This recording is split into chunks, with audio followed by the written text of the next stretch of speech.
ఆశా వర్కర్లకు అండ్ ఏఎన్ఎంలందరికీ నమస్కారం అండి. ఈరోజు 2026 థీమ్ ప్రకారం together for health stand with science అనే అంశం మీద ఇక్కడ మీటింగ్ అనేది ఏర్పాటు చేయడం జరిగింది.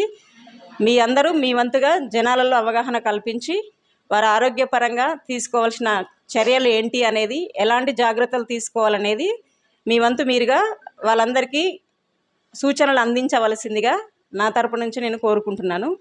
మీ అందరూ మంచి పనులు చేసి ఇలాగే ముందుకు వెళ్ళి జనాలలో ఆరోగ్యం మీద మంచి అవగాహన కల్పించాలని మనస్ఫూర్తిగా కోరుకుంటూ ధన్యవాదాలండి. Thank you. అందరికీ నమస్కారం. ఈరోజు ప్రజాపాలన ప్రగతి ప్రణాళిక అనే కార్యక్రమం ద్వారా నాన్ కమ్యూనికబుల్ డిసీజెస్ క్యాంప్ మనం ఈరోజు ఇక్కడ పెట్టడం జరిగిందండి పాలకీడులో. ఇందులో మనం 30 సంవత్సరాలకు పైబడిన వారికి బీపీ షుగర్ పరీక్షలు చేసి వారికి తగిన మందులు అందించడం జరుగుతుంది. ఇది మన ప్రోగ్రాంలో భాగంగా రాష్ట్ర ప్రభుత్వం ప్రజలందరికీ ఆరోగ్య సేవలు అందించడానికి చేస్తున్న ప్రయత్నం.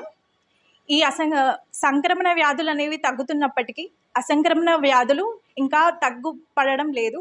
అందువలన మనము BP sugar, diabetes, hypertension, cancer, గుండె జబ్బులు వంటివి రాకుండా ముందుగా మన ఆరోగ్య శైలిని మార్చడం ద్వారా నియంత్రణ చేయవచ్చు. అందువలన మనం ఆరోగ్య జాగ్రత్తలు తీసుకోవాల్సి ఉంటుంది.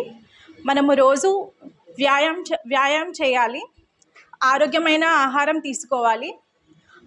ప్రజలలో ఆరోగ్యానికి గురించి మా ఆశా వర్కర్లు, ఏఎన్ఎంలు అందరూ ఎప్పటికప్పుడు వాళ్ళకి చెప్పడం జరుగుతుంది.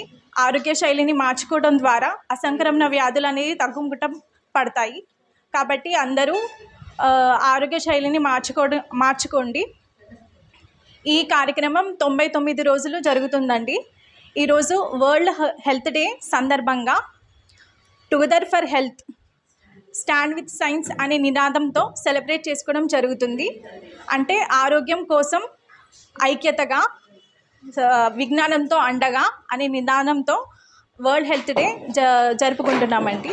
అందరికీ ధన్యవాదాలు.